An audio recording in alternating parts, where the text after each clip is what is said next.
Exam देने के लिए, फॉर्म भरने के लिए, एडमिशन करवाने के लिए। इसलिए आप तमाम साथियों से हम हाथ जोड़कर माफी चाहते हैं।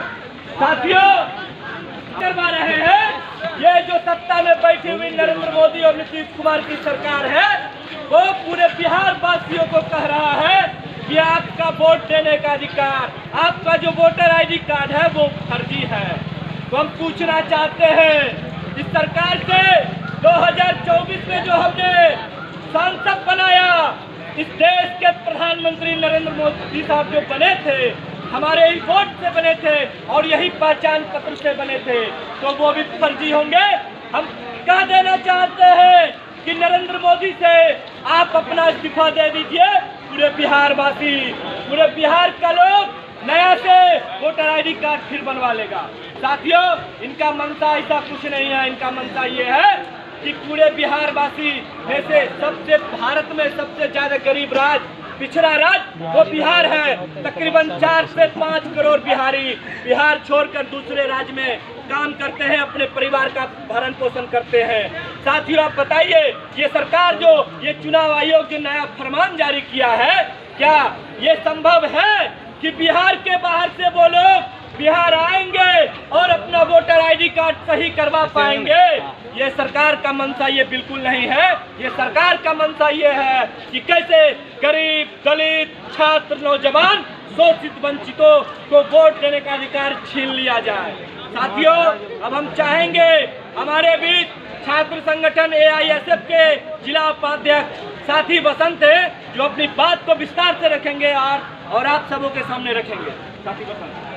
आप तमाम साथियों से सबसे पहले मैं शुक्रगुजार हूँ कि आप लोगों ने हमारा मदद किया इस बंदी को सफल बनाने के लिए। हमें भी दुख है इस बात का कि आज आप लोगों ने बड़ी दूर दूर से, खगड़िया से, मुंगेर से, समस्तीपुर जैसे जगह से छात्र एग्जाम देने के लिए आए हैं और आपका एग्जाम आज नहीं हो सकेगा। इसके लिए हमें भी खेद है। और आपका एग्जाम यदि आज छूटता है तो वो सारे एग्जाम कल लिया जाएगा, इसका मैं गारंटी दिलवाता हूँ आप लोगों को। एग्जाम कल होगा। जिन छात्र छात्राओं को फॉर्म जमा करवाना है उनका फॉर्म भी कल जमा होगा, इसका भी मैं गारंटी दिलवाता हूँ, फॉर्म जमा होगा। इसलिए आप कोई भी साथी इस बात से घबराए नहीं कि हमारा एग्जाम छूट जाएगा, हमारा एग्जाम फॉर्म नहीं भराएगा। साथियों, मैं आपको बता देना चाहता हूँ कि डबल इंजन की जो सरकार है, भाजपा की जो सरकार बैठी हुई है, वो नहीं चाहते हैं कि छात्र युवा पढ़े, वो नहीं चाहते हैं कि बिहार के युवा आगे बढ़े।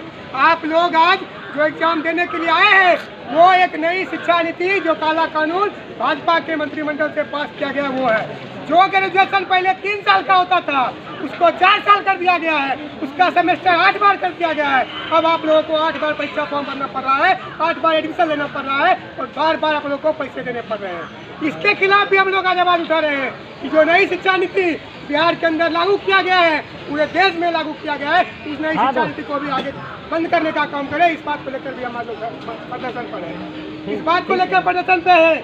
हम लोग ज़्यादातर जो यहाँ छात्र नौजवान हैं वो मजदूर किसान परिवार के छात्र नौजवान हैं जो यहाँ पढ़ने के लिए आते हैं। और ये सरकार नहीं चाहती है कि हमारे परिवार, हमारे जो गार्जियन हमें पैसा देते हैं पढ़ने के लिए, वो पैसा मिले।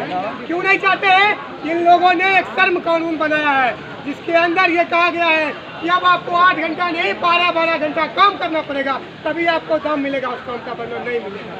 इसका हम मुखालफत करते हैं, इसकी हम कड़ी निंदा करते हैं कि जो नया लेबर कानून लाया गया है उसे रद्द किया जाए, वरना हम लोग आज तो शांतिपूर्ण धरना कर रहे हैं, हर जगह बंदी कर रहे हैं। आने वाले दिनों में भूख हड़ताल भी होगा और अनिश्चितकालीन बिहार बंद होगा। उसकी सारी जवाबदेही नरेंद्र मोदी सरकार की होगी। आप लोगों को पता होगा कि अभी जो एडमिशन लिया जा रहा है उसमें भी बहुत सारे छात्र छात्रा ऐसे हैं जिनकी नाम किसी भी कॉलेज में लिस्ट में नहीं आते। बेगूसराय के ऐसे कई छात्र छात्रा हैं, हजारों छात्र छात्रा हैं जो हम लोग के पास आते हैं और कहते हैं भैया हमारा एडमिशन नहीं हो रहा है, एडमिशन करवा दीजिए। अब आप लोग बताइए कि जब कॉलेज में सीट वृद्धि नहीं होगा, इस विद्यालय में सीट वृद्धि नहीं होगा, तो हम उसका एडमिशन कैसे करवा पाएंगे, ये बताइए। इसलिए हम कहते हैं कि ये नरेंद्र मोदी की सरकार, नीतीश कुमार की जो सरकार है, वो शिक्षा में घोर भ्रष्टाचार कर रही है।